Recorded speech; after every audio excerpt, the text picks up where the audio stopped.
Selamat pagi. Nah, kita bertemu lagi di ibadah online hari ini ya. Sebelum kita memuji dan memuliakan nama Tuhan, kita mau bersaat teduh.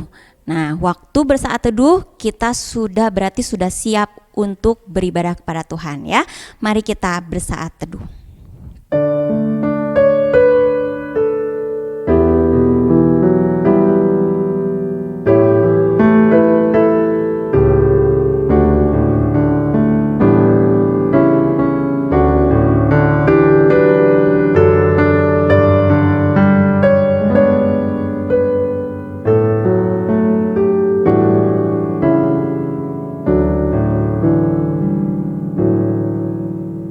Tuhan Yesus menjadi perlindungan bagi kita yang percaya kepadanya. Mari dengan sungguh-sungguh kita memuji dan memuliakan nama Tuhan. Selamat di tangan Yesus.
Tundukkan kepala, kita akan berdoa.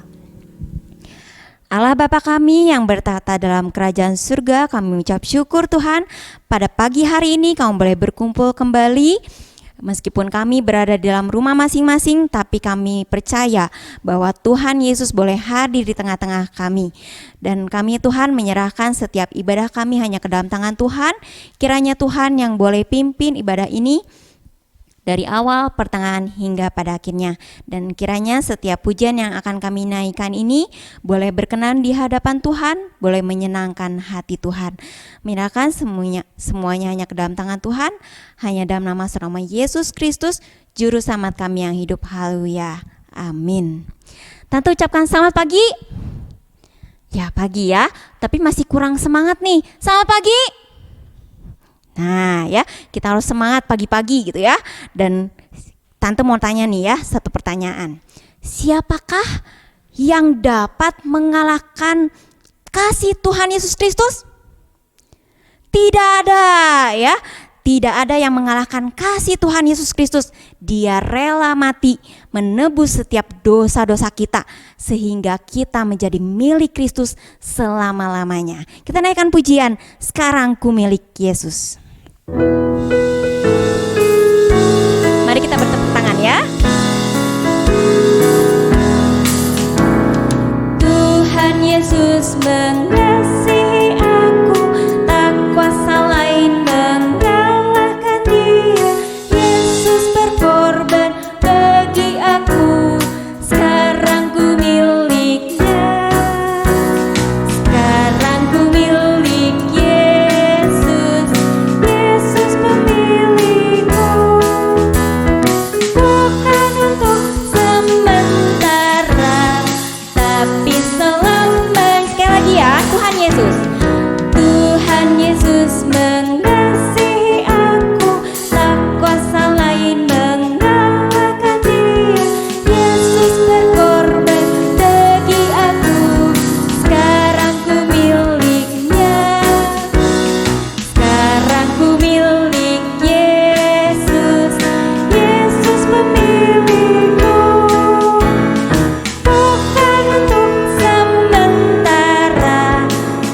tapi selambat. Sekarang ku milik Yesus. Sekarang ku milik Yesus. Yesus pemilikku, bukan untuk sementara, tapi selamanya. Ya, sebagai anak-anak yang sudah ditebus, kita harus membaca Alkitab dan berdoa setiap hari supaya kita bertumbuh dalam pengetahuan akan Tuhan Yesus. Baca kitab suci, doa tiap hari.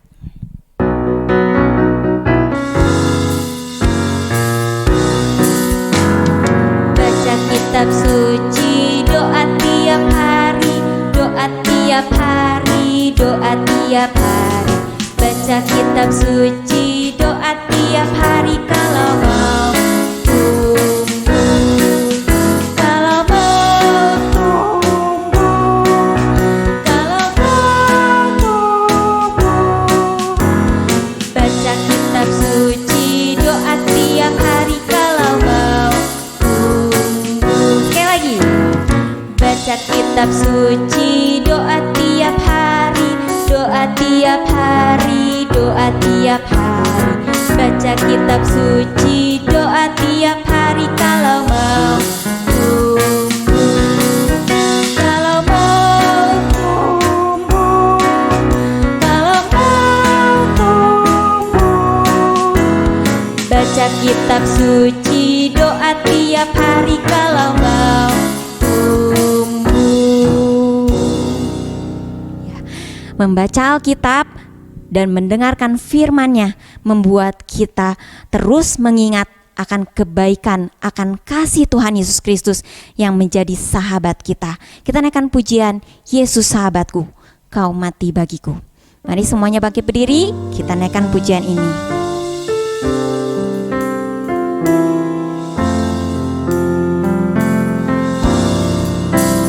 Yesus sahabatku, kau mati bagiku, besarnya kasih-Mu, sahabat dan Tuhanku, sampai ku besar nanti, sampai aku mati. Ku kau ikat selalu, Yesus sahabat dan Tuhanku. Kita naikkan pujian ini dari awal. Yesus sahabatku, Yesus sahabatku, kau mati bagiku, besarnya kasih-Mu, sahabat dan Tuhanku, sampai ku besar nanti, sampai aku mati. Bukan Dia selalu, Yesus sahabat dan Tuhanku. Sekali lagi, Yesus sahabatku, Yesus sahabatku, kau mati bagiku, besarnya kasih-Mu, sahabat dan Tuhanku, sampai ku besar nanti, sampai aku mati. Ku kau ingat selalu, Yesus sahabat dan Tuhanku. Semuanya tundukkan kepala, tutup matanya semuanya. Kita akan berdoa. Allah Bapa kami yang bertata dalam kerajaan surga, kami ucap syukur Tuhan Pagi hari ini kami boleh memuji dan memuliakan nama Tuhan. Kiranya pujian yang setiap kami naikkan boleh berkenan di hadapan Tuhan. Dan kami Tuhan sebentar akan mendengarkan firman Tuhan. Kiranya firman Tuhan terus mengingatkan kami kembali akan kasih Tuhan Yesus Kristus yang boleh terus ada dalam setiap hati kami. Dan kami boleh bertumbuh dalam pengetahuan akan firman Tuhan. Semakin kami bertumbuh, kami boleh berbuah dan kami boleh membagikan kepada setiap orang yang belum percaya kepada Tuhan. Menyerahkan setiap waktu-waktu ke depan hanya ke dalam tangan Tuhan. Kau juga yang berkati guru-guru yang akan menyampaikan firman Tuhan. Kau yang berikan hikmat pengetahuan yang daripada Tuhan. Menyerahkan semuanya ke dalam tangan Tuhan. Hanya dalam nama Yesus Kristus, Juru Selamat kami yang hidup hauya. Amin. Shalom, puji nama Tuhan. Selamat pagi anak-anakku semua. Hari ini Tante bersyukur ya kalau saat pagi hari ini kita boleh bersama-sama kembali berkumpul untuk beribadah, memuji nama Tuhan, dan sebentar kita akan mendengarkan firman Tuhan. Ya, sebelumnya Tante mau nanya nih sama kalian semua. Di sini siapa yang suka berdoa? Ada? Wah, Tante harap di rumah semuanya, saya Tante. Semua dengan semangat pasti bilang, saya pernah berdoa atau saya setiap hari berdoa. Nah sekarang doa apa aja yang kalian panjatkan, atau kalian berdoa tentang apa aja, atau berdoa kapan? Nah mungkin ada yang bilang, Tante saya setiap pagi berdoa, saya siang juga berdoa kalau mau makan, dan malam hari juga Tante. Betul, kita berdoa bisa kapan saja. Mulai dari pagi hari saat kita bangun tidur, kita berdoa kepada Tuhan. Berdoa untuk apa? Mengucap syukur kepada Tuhan bahwa Tuhan sudah memberikan kehidupan kepada kita. Kita bisa menghirup udara ini dengan baik, itu karena kemurahan Tuhan. Di siang hari atau misalnya masih di pagi hari nih, kita juga berdoa saat kita mau sarapan, siang mau makan siang, dan banyak sepanjang hari itu doa-doa yang kita panjatkan kepada Tuhan. Bahkan ada juga doa di saat misalnya teman-teman kita nih ada yang sakit gitu ya, atau ada yang kesulitan, dan kita sebagai anak-anak Tuhan mendoakan teman-teman kita, saudara-saudara kita ya. Nah di sini tapi Tante mau bertanya sama kalian semua, pernah enggak kalian berdoa untuk pekerjaan Tuhan? Atau misalnya berdoa untuk bangsa negara ini, berdoa untuk para penginjil. Ada? Tante harap ada ya. Oh ada, wah hebat ya. Tante mengucap syukur anak-anak GBT Holis 300 masih ada yang berdoa untuk mereka semua ya. Nah sekarang Tante akan bercerita. Cerita ini dikisahkan di dalam Kisah Rasul 12 ayat 1 sampai 19. Kita boleh sama-sama membuka Alkitab kita. Nanti kalian bisa baca ya di rumah masing-masing.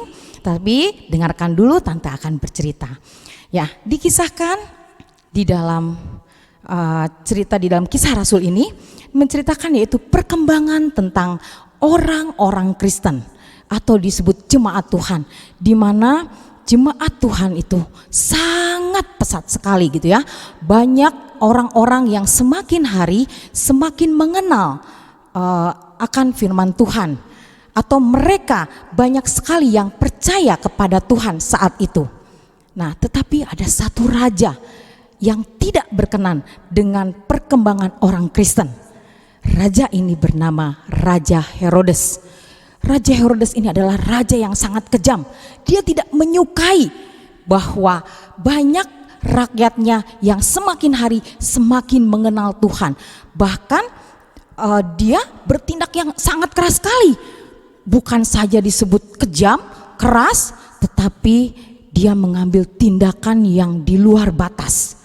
Yaitu dia mengambil seorang rasul yang disebut Rasul Yakobus. Rasul ini, kamu tahu apa yang dilakukan oleh Raja Herodes? Dia membunuh rasul ini. Wah, kejam sekali, karena dia lihat rasul ini memberitakan Injil dengan begitu semangat. Makanya dia tangkap tangkap orang ini, lalu dibunuh dengan pedang yang sangat tajam. Dan kamu tahu, ketika Raja Herodes ini melakukan ini, ternyata banyak orang yang menyukai, khususnya orang-orang Yahudi ya, yang membenci pengikut Kristus. Mereka bersenang-senang. Dan akhirnya kamu tahu, Raja Herodes ini sesudah mengetahui orang-orang Yahudi ini sangat senang dengan apa yang dilakukan oleh Raja Herodes, dia semakin keji. Dia menangkap Rasul Petrus. Saat itu Rasul Petrus ini ditangkap dan dimasukkan ke dalam penjara. Sesudah dimasukkan ke dalam penjara,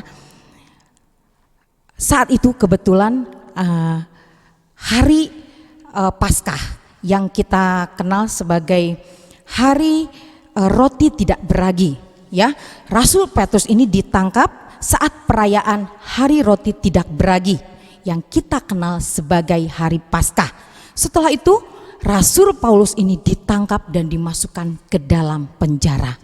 Dan bahkan tidak tanggung-tanggung, karena Raja Herodes ini tahu, ya, takut Petrus ini lari atau kabur.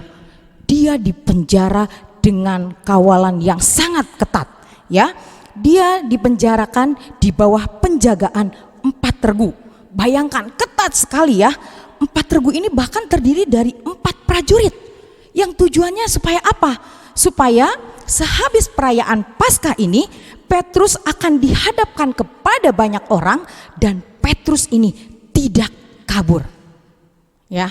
Nah, tapi di satu sisi jemaat pengikut Kristus atau yang kita sebut orang Kristen, mereka bersatu hati mendoakan Petrus. Mereka berdoa dengan sangat tekun, ya. Mereka berdoa secara khusus kepada Allah untuk memohon pertolongan agar Petrus ini dapat dibebaskan. Pada malam sebelum Herodes menghadapkan Petrus kepada banyak orang, malam itu Petrus sedang tertidur di antara 2 prajurit dengan tangan yang terbelenggu oleh rantai, ya. Dan di depan penjara itu, di depan pintu penjara itu juga ada pengawal, yaitu prajurit yang sedang mengawal mereka.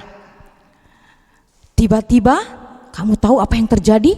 Berdirilah seorang malaikat Tuhan, ya, dengan cahaya yang sangat menyilaukan. Cahaya itu bersinar di dalam ruangan itu. Malaikat itu datang dan menepuk Petrus.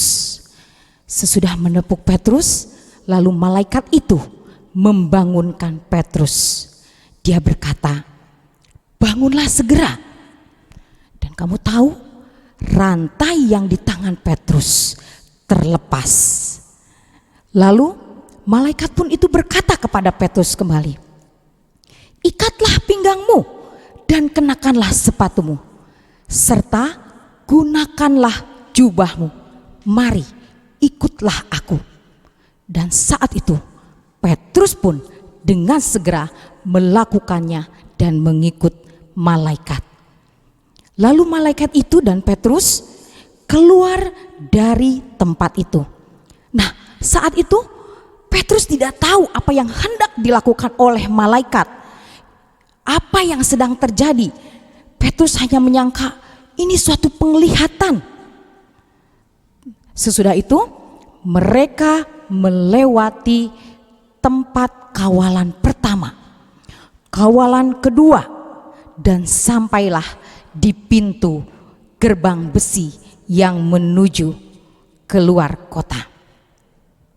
Kamu tahu, pintu itu terbuka. Saat mereka keluar, pintu itu terbuka dengan sendirinya, ya. Dan sampai akhirnya mereka ada di ujung kota. Sesudah sampai mereka di ujung kota, tiba-tiba malaikat pun menghilang. Saat itu Petrus baru menyadari, ya. Dia berkata, "Sekarang taulah aku benar-benar bahwa Tuhan telah mengutus malaikatnya untuk menyelamatkan aku dari tangan Herodes dan dari segala sesuatu yang diharapkan oleh orang Yahudi. Dan sesudah keluar dari penjara, Petrus itu pergi menuju rumah Maria. Rumah Maria di sini adalah ibunya Yohanes, di mana di rumah Maria ini banyak sekali orang-orang yang berkumpul, banyak sekali jemaat Tuhan yang berkumpul, yang sedang berdoa. Berdoa untuk apa? Berdoa untuk Petrus. Ya, mereka yang tadi tante bilang, mereka sedang bersatu hati, mereka berdoa untuk mereka berdoa agar Petrus bisa dibebaskan. Ya, mereka berdoa agar Petrus bisa dibebaskan. Sampai di depan pintu, lalu Petrus pun mengetuk pintu itu. Tuk tuk tuk tuk tuk. Tuk tuk tuk tuk, ada orang di sini. Dan saat itu ada seorang perempuan yang bernama Rode. Dia mendengar suara itu, dia kenal suara itu. Wah, itu adalah suara Petrus. Kamu tahu apa yang dilakukan oleh Rode? Dia bukannya cepat-cepat membuka pintu, tetapi dia malah lari ke dalam dan dia berkata kepada orang yang di sana yang sedang berkumpul, "Aku mendengar Petrus, suara Petrus." Dan kamu tahu, mereka bilang, "Wah, kamu ini ngigau." Rode bilang, "Enggak, saya mendengar suara Petrus. Benar, ini suara Petrus." Lalu mereka pun bilang, "Mungkin itu malaikatnya." Tetapi saat itu Petrus mengetuk terus pintunya dan dia panggil-panggil, ada orang di rumah. Dan sampai akhirnya mereka pun membuka pintunya. Kamu tahu apa yang mereka lihat? Mereka kaget, tercengang-cengang melihat keberadaan Petrus. Dan saat itu Petrus pun memberi isyarat dengan tangannya, supaya mereka diam. Lalu Petrus pun masuk dan bercerita bagaimana ia bisa keluar dari penjara, dan dia menyuruh orang-orang di situ untuk memberitahukan kepada saudara-saudaranya tentang hal ini, bahwa dia sudah terbebas dari penjara berkat pertolongan dari Tuhan yang telah mengutus malaikat membebaskan dia dari penjara. Lalu sesudah itu Petrus pun pergi ke tempat lain. Nah, keesokan harinya nih, gempar semua prajurit-prajurit yang ada di dalam penjara ini. Mereka bertanya-tanya, apa yang terjadi sama Petrus ini? Kemana Petrus ini? Dia melihat mungkin rantai yang terbuka, ya, yang tadinya rantai ini untuk membelenggu tangan Petrus ada di situ, tapi Petrusnya nggak ada. Wah, mereka benar-benar panik. Dan kamu tahu, Herodes pun sangat-sangat marah. Lalu dia menyuruh untuk mencari Petrus. Tetapi apa yang terjadi? Memang mereka tidak menemukan Petrus. Lalu Herodes pun menyuruh memeriksa pengawal-pengawal itu dan membunuh mereka karena mereka tidak menemukan Petrus. Anak-anakku yang dikasihi Tuhan, di dalam cerita ini tante melihat satu contoh, yaitu jemaat Tuhan yang begitu setia, yang begitu tekun di dalam doa untuk memohon pertolongan Tuhan. Ya, mereka bersatu hati berdoa dengan sungguh-sungguh. Apa yang mereka mohon kepada Tuhan? Yaitu mereka memohon kepada Tuhan agar Petrus ini bisa dibebaskan. Karena mereka sudah tahu melihat contoh, yaitu Rasul Yakobus yang sama mereka sudah dibunuh. Mereka tidak mau terjadi itu terhadap Petrus. Makanya mereka ini meminta kepada Tuhan agar Petrus ini dibebaskan. Ya, dan kamu tahu Tuhan langsung mengutus malaikat untuk membebaskan Petrus dari penjara. Anak-anakku, tahukah kamu bahwa doa orang benar itu sangat besar kuasanya? Ketika kita minta dengan sungguh-sungguh, dengan tujuan yang sangat benar, Tuhan pasti menolong. Kamu percayakan hal itu? Berdoa adalah merupakan bagian dari kehidupan umat Allah. Dan di sini pun Tuhan berhak menentukan apa yang terjadi pada diri kita. Karena Tuhan tahu yang terbaik untuk kita. Sebab itu mari kita boleh berserah terhadap setiap rancangan Tuhan. Dan kita mau berdoa dan kita berharap hanya kepada Tuhan. Nah sekarang Tante boleh tanya sama kalian, apa sih yang menjadi pergumulan doa kamu? Ya banyak. Tante mungkin gak tahu ya pribadi kalian. Aduh Tante, aku berdoa mungkin untuk keluarga, aku berdoa untuk sekolah, atau mungkin ada yang Tante aku berdoa untuk pandemi sekarang ini gitu, aku pengen cepat berlalu. Ya, bawa setiap doa kalian itu kepada Tuhan dengan sungguh-sungguh. Ya, mintalah kepada Tuhan dengan sungguh-sungguh dan dengan bertekun. Khususnya Tante mau mengajak kalian, kita mau berdoa untuk bangsa dan negara kita ini. Dan juga kita berdoa untuk setiap pekerjaan Tuhan. Kita minta kepada Tuhan agar orang-orang yang sudah dipilih untuk menjadi pemimpin bangsa ini, untuk orang-orang yang memegang amanah agung, mereka boleh bekerja dengan baik dan mereka bekerja untuk kemuliaan nama Tuhan. Anak-anak mau berdoa dan mendoakan itu semua? Mari kita berserah kepada Tuhan. Kita menyerahkan setiap doa-doa kita kepada Tuhan. Terutama kita harus percaya.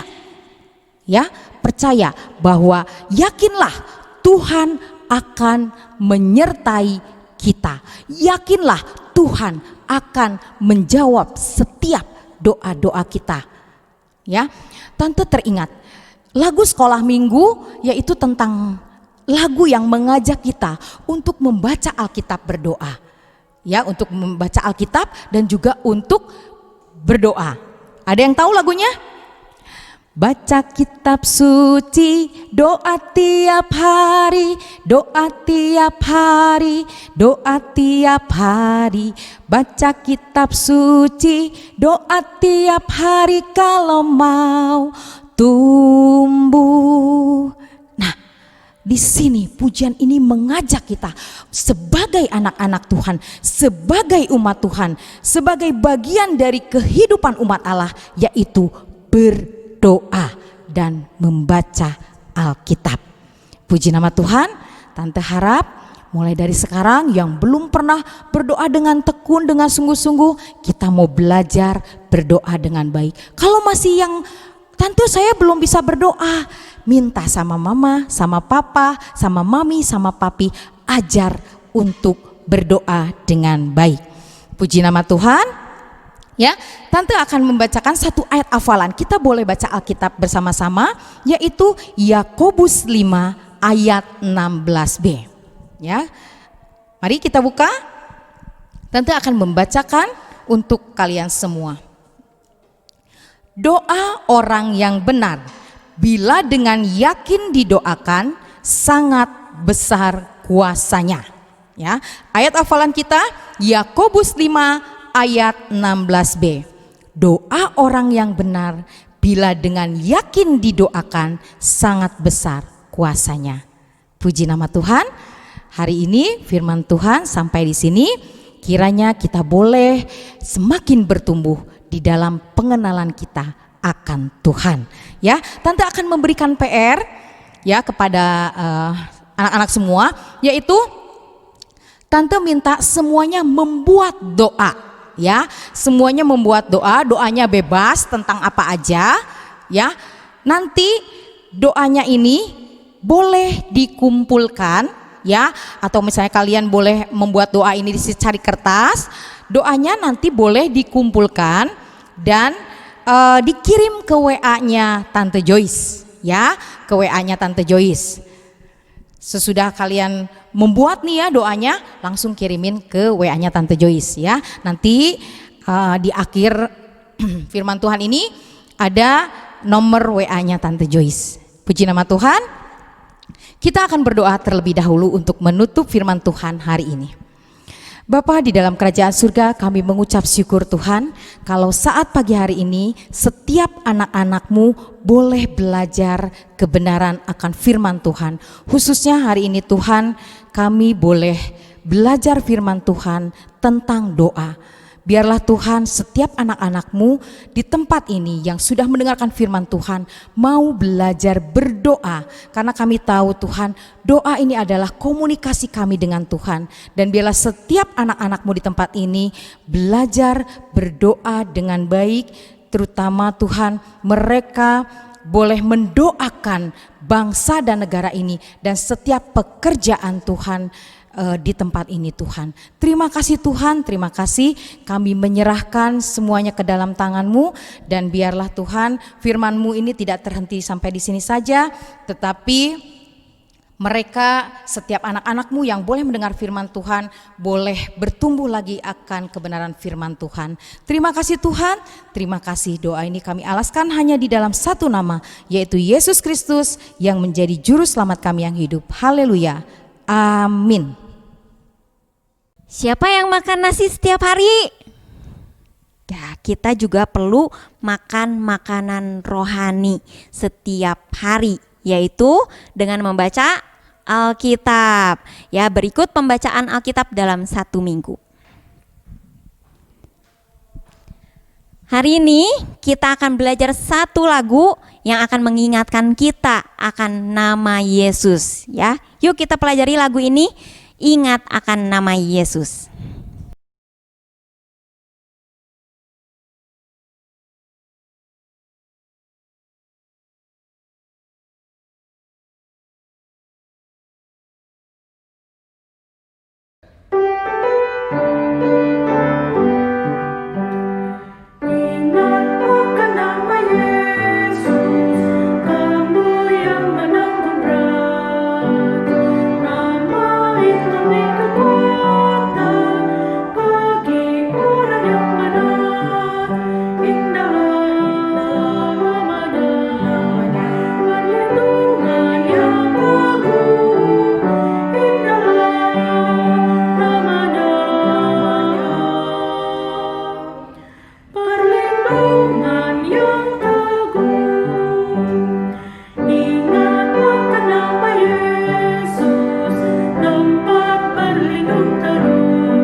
Firman Tuhan yang tadi sudah disampaikan mengingatkan kita bahwa doa orang benar itu berkuasa.